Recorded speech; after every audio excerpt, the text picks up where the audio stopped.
나이가 들수록 사람이 많아야 행복하다고 생각하기 쉽습니다. 그런데 정말 그럴까요? 오늘은 그 반대의 이야기를 해보려 합니다.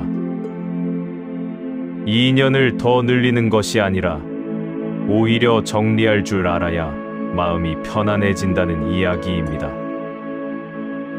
듣기에 따라서는 조금 낯설고 어쩌면 서운하게 들릴 수도 있는 이야기입니다.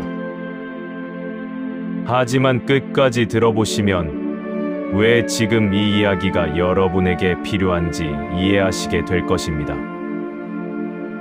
평생을 살아오시며 참 많은 사람을 만나셨을 것입니다.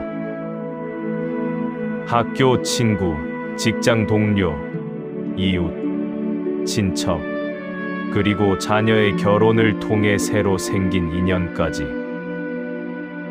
그 모든 만남이 쌓이고 쌓여 지금의 인간관계를 이루고 있습니다. 그런데 요즘 마음이 자꾸 무거워지지는 않으십니까? 누군가를 만나고 돌아오는 길에 즐거움보다 피곤함이 더 크게 느껴지지는 않으십니까? 연락이 와도 반갑기보다 부담스럽고 모임에 나가야 한다는 생각만으로도 한숨이 나오지는 않으십니까? 그렇다면 오늘 이야기가 여러분을 위한 것일지도 모릅니다. 먼저 분명히 말씀드리고 싶은 것이 있습니다. 이 이야기는 사람을 멀리하고 외톨이로 살라는 이야기가 아닙니다. 가족도, 친구도, 이웃도 다 끊고 혼자 방 안에 머물라는 말이 결코 아닙니다. 오히려 그 반대에 가깝습니다.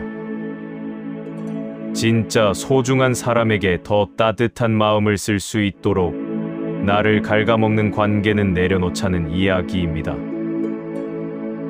모든 인연을 붙잡으려 하다가 정작 가장 가까운 사람, 그리고 나 자신을 소홀히 하고 있지는 않은지 함께 돌아보고자 합니다. 왜 나이가 들수록 인간관계가 더 힘들게 느껴지는 것일까요? 젊을 때는 마음이 맞지 않으면 자연스럽게 멀어지고 또 새로운 사람을 만나면 그만이었습니다. 그러나 나이가 들수록 관계는 점점 더 무거워집니다. 오래 알고 지낸 세월이 있다는 이유로, 가족이라는 이유로, 한 동네에 산다는 이유로 쉽게 정리하지 못합니다. 게다가 체력은 예전 같지 않은데 챙겨야 할 경조사와 모임은 줄지 않습니다. 마음은 지쳐가는데 끊어내지 못하고 계속 끌고 가는 관계들이 쌓여갑니다. 그러니 나이가 들수록 사람에게 더 지치는 것은 당연한 일일 수 있습니다. 여기서 중요한 사실이 하나 있습니다. 관계를 줄이는 것은 마음이 차가워서가 아닙니다. 오히려 마음을 너무 많이 써왔기 때문입니다. 평생 다른 사람의 기분을, 다른 사람의 평가를, 다른 사람의 부탁을 먼저 생각하며 살아오신 분일수록 이제는 자신의 마음을 돌아볼 차례입니다.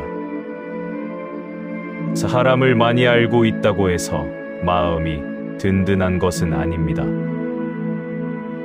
연락처에 수백 명의 이름이 저장되어 있어도 정작 새벽에 마음이 무너질 때 전화할 수 있는 사람은 한두 명뿐일 때가 많습니다. 명절이면 안부를 묻는 사람은 많아도 정말로 내 형편을 헤아려주는 사람은 손에 꼽힐 때가 많습니다. 관계의 숫자와 마음의 평안은 다른 것입니다. 사람이 많다고 외롭지 않은 것이 아니며 사람이 적다고 반드시 불행한 것도 아닙니다. 불교에서는 모든 것이 변한다고 말합니다. 계절이 바뀌듯 강물이 흘러가듯 사람의 인연도 끊임없이 변합니다. 한때 가깝던 사람이 멀어지기도 하고 무심코 지나치던 사람이 가까워지기도 합니다. 이것은 누구의 잘못도 아닙니다. 그저 흘러가는 자연스러운 이치일 뿐입니다. 그런데 우리는 이 변화를 받아들이지 못하고 예전 그대로의 관계를 붙잡으려 애를 씁니다. 옛날에는 좋았던 사람이니까, 한때는 나에게 잘해주었던 사람이니까 하는 마음으로 지금 나를 아프게 하는 관계까지 끌어안고 갑니다. 부처님의 가르침을 돌아보면 집착이 클수록 괴로움도 커진다고 합니다. 사람에 대한 집착도 마찬가지입니다. 떠나야 할 인연을 붙잡을수록 마음은 점점 더 무거워집니다. 그렇다고 모든 관계를 무자르듯 끊으라는 뜻은 아닙니다. 다만 어떤 관계는 미워하지 않으면서도 거리를 둘 수 있다는 것을 이제는 알아야 한다는 뜻입니다. 미움 없이 놓아주는 것, 그것이 진짜 내려놓음입니다. 여기서 한 분의 이야기를 들려드리고 싶습니다. 올해 67이 되신 한 여성분의 이야기입니다.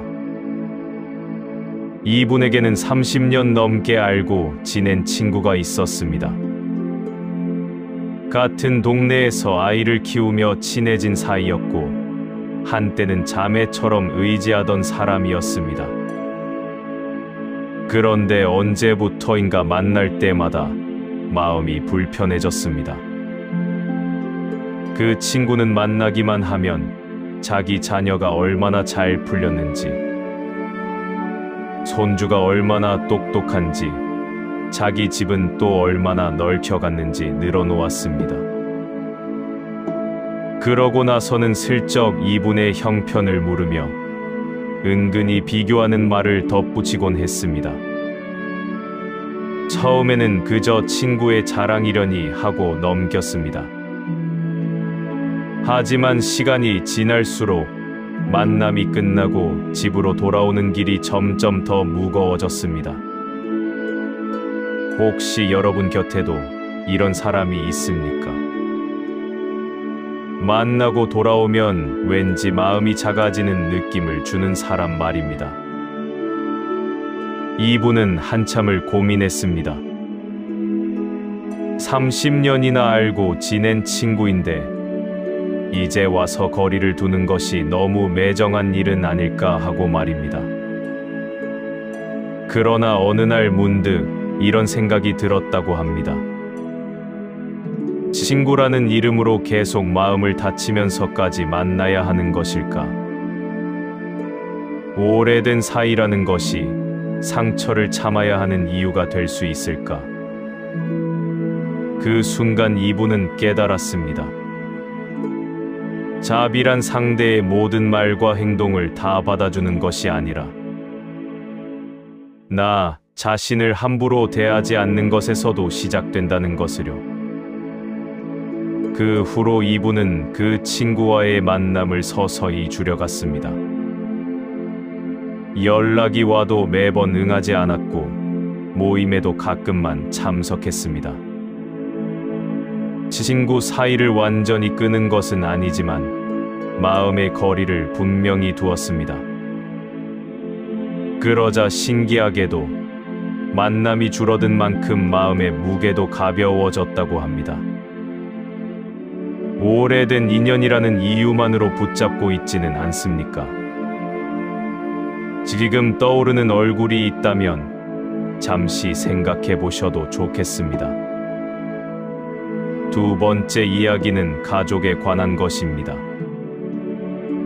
이른을 앞둔 한 남성분이 계셨습니다. 이분에게는 동생이 한 명 있었는데 평소에는 거의 연락이 없다가 돈이 필요할 때만 전화를 걸어왔습니다. 형이니까, 가족이니까 하는 말로 도움을 요청했고 이분은 그때마다 차마 거절하지 못했습니다. 형제간의 정 때문에, 또 부모님이 살아 계실 척, 형제끼리 사이좋게 지내라던 당부 때문에 매번 무리해서 도와주었습니다. 그러나 도움을 받고 나면 동생은 다시 연락이 끊겼고, 형편이 어려워지면 또다시 연락이 왔습니다. 이런 일이 몇 번 반복되자 이분의 마음에는 서운함과 분노가 함께 쌓여갔습니다. 여기서 많은 분이 이 부분에서 실수합니다. 가족이니까 무조건 참아야 한다고, 가족이니까 끝까지 책임져야 한다고 생각하는 것입니다. 그러나 가족이라는 이유로 일방적인 희생을 계속하는 것이 정말 사랑이라고 할 수 있을까요? 이분은 결국 동생에게 분명히 말했습니다. 이제는 돈을 빌려드리기 어렵다고, 그리고 다른 도움이 필요하다면 형편이 허락하는 선에서 돕겠다고 말입니다. 처음에는 동생의 서운함 섞인 말에 마음이 흔들렸습니다. 그러나 이분은 깨달았습니다. 가족을 사랑하는 것과 가족의 모든 요구를 다 들어주는 것은 다르다는 것을요.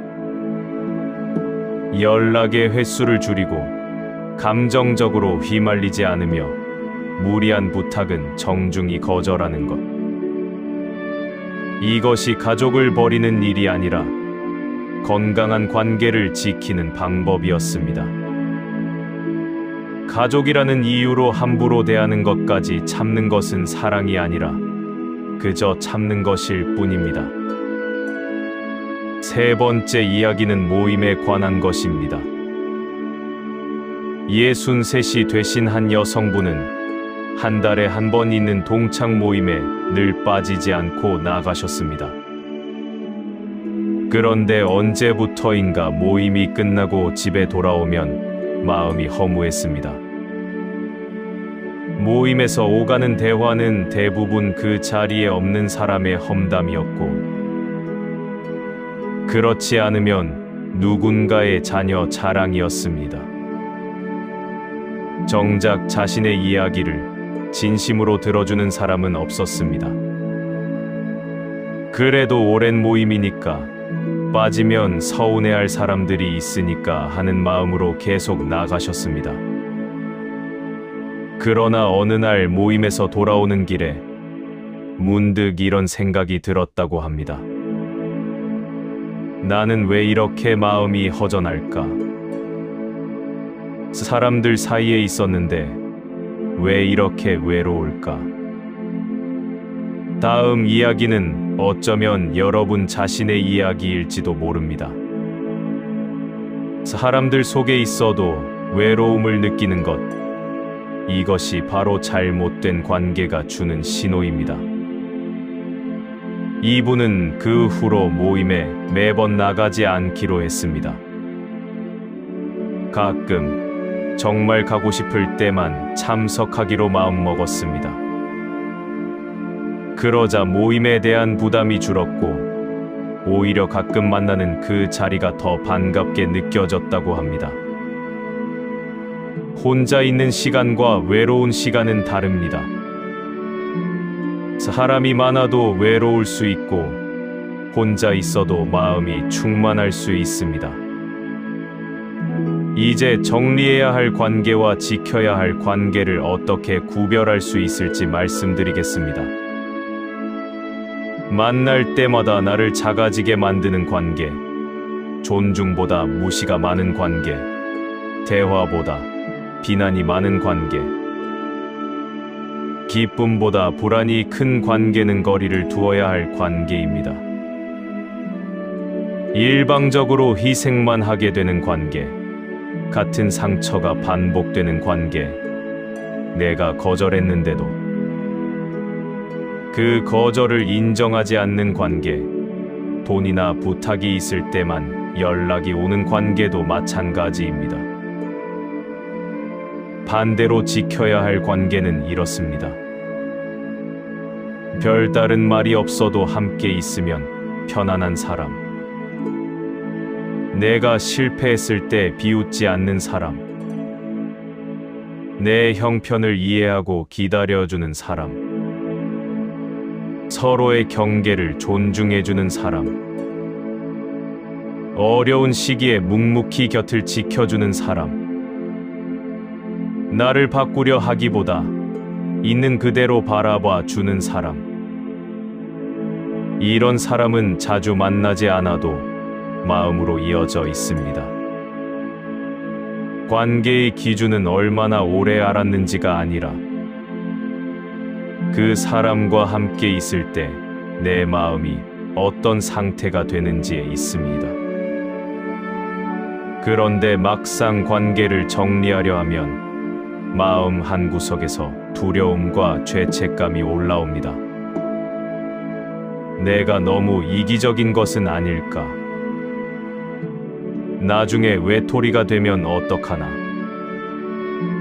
사람들이 나를 두고 매정하다고 손가락질하지 않을까? 오래된 인연인데 이렇게 끊어내도 되는 것일까? 이런 생각들이 자꾸 발목을 잡습니다. 그러나 곰곰이 생각해 보십시오. 외로움이 두려워서 나를 아프게 하는 관계를 계속 붙잡고 있는 것은 목이 마르다고 바닷물을 마시는 것과 같습니다.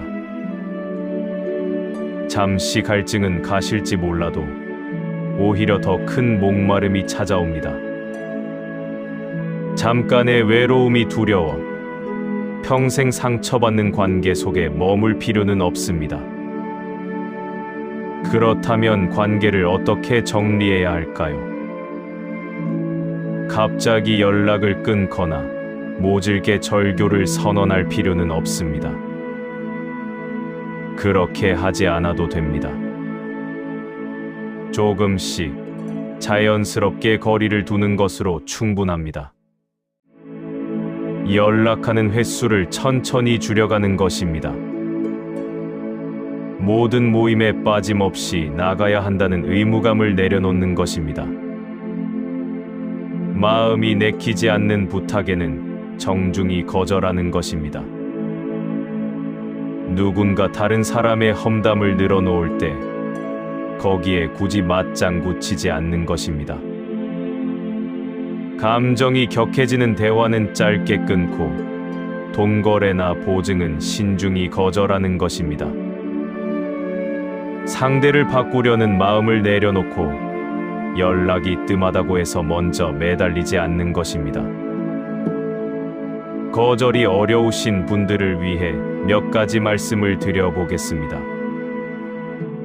모임에 나가기 어려울 때는 이번에는 참석하기 어렵겠습니다 하고 말씀하시면 됩니다. 부탁을 들어주기 어려울 때는 지금은 제 형편상 도와드리기 어렵습니다 하고 말씀하시면 됩니다. 누군가 불편한 이야기를 계속할 때는 그 이야기는 여기까지만 듣겠습니다 하고 부드럽게 끊어도 됩니다. 약속을 줄이고 싶을 때는 요즘은 건강을 돌보느라 약속을 줄이고 있습니다 하시면 됩니다. 즉답하기 어려운 부탁에는 생각할 시간이 좀 필요합니다 하고 말씀하시면 충분합니다. 이런 짧은 말 한마디가 여러분의 마음을 지켜줄 수 있습니다. 관계를 정리하고 나면 자연스럽게 혼자 있는 시간이 늘어납니다. 이 시간을 어떻게 보내느냐가 무척 중요합니다. 혼자 있는 시간은 버려진 시간이 아닙니다. 오히려 오랫동안 잊고 지냈던 나 자신을 다시 만나는 시간입니다. 아침에 일어나 조용히 차 한 잔을 우려보십시오. 가까운 곳을 천천히 걸어보십시오. 화초에 물을 주며 잠시 마음을 가다듬어 보십시오. 좋아하던 음악을 다시 틀어보십시오. 책이나 경전의 한 구절을 천천히 읽어보십시오. 하루를 마무리하며 오늘 감사했던 일 3가지를 떠올려 보십시오. 가끔은 휴대전화를 멀리 두고 그저 가만히 앉아 쉬어 보십시오. 가까운 가족에게 따뜻한 말 한마디를 건네 보십시오. 오랫동안 미뤄두었던 취미를 다시 시작해 보십시오. 혼자 밥을 먹는 시간을 쓸쓸함이 아니라 온전한 휴식으로 받아들여 보십시오. 지나간 인연을 미워하기보다 조용히 마음속에서 놓아주십시오. 그리고 자기 자신에게 이렇게 말해 보십시오. 그동안 정말 수고했다고 말입니다. 여러분은 요즘 어떤 관계 때문에 마음이 힘드신가요? 말로 꺼내기 어려우시다면 댓글에 이제는 나를 지키겠습니다 라는 한마디를 남겨보시기 바랍니다. 그 한마디가 여러분의 마음을 조금은 가볍게 해드릴 것입니다. 다만 한 가지는 꼭 기억해 주십시오. 관계를 줄이는 것과 스스로 고립되는 것은 다릅니다. 마음이 맞지 않는 사람과 거리를 두는 것은 나를 지키는 일이지만 모든 사람과 연락을 끊고 방 안에만 머무는 것은 또 다른 문제가 될 수 있습니다. 만약 우울한 마음이 오래도록 가시지 않거나 외로움이 견디기 힘들 정도로 깊어진다면 가까운 가족이나 전문가에게 도움을 청하는 것도 결코 부끄러운 일이 아닙니다. 그것 또한 나를 지키는 지혜로운 선택입니다. 이제 이야기를 마무리해야 할 시간입니다. 여러분은 더 이상 모든 사람에게 좋은 사람으로 보이려 애쓰지 않으셔도 됩니다. 떠나려는 사람을 굳이 붙잡지 않으셔도 됩니다. 아무리 오래된 인연이라 해도 그 인연이 계속해서 여러분의 마음을 아프게 한다면 거리를 두셔도 괜찮습니다. 관계를 줄이는 것은 인생을 포기하는 일이 아니라 남은 인생을 지키는 일입니다. 지금 곁에 남아있는 몇 사람에게 진심을 다하는 것으로 충분합니다. 그리고 무엇보다 이제는 자기 자신과 좋은 관계를 맺으셔야 합니다. 혼자 있는 시간조차도 인생이 주는 귀한 선물이 될 수 있습니다. 미워하지 않으면서 놓아주는 것, 그것이야말로 진정한 자유입니다. 떠나갈 사람은 떠나가게 두셔도 됩니다. 진심으로 곁에 있을 사람은 붙잡지 않아도 곁에 남습니다. 이제는 관계의 숫자보다 마음의 평안을 선택하셔도 좋습니다. 여러분이 살아오신 시간은 그 누구의 눈치를 보기에는 너무나 소중합니다. 오늘 드린 이야기가 여러분의 마음을 조금이라도 가볍게 해드렸다면 구독과 좋아요로 함께 해주시기 바랍니다. 마음이 지칠 때 다시 찾아와 쉴 수 있는 그런 따뜻한 이야기로 또 찾아뵙겠습니다.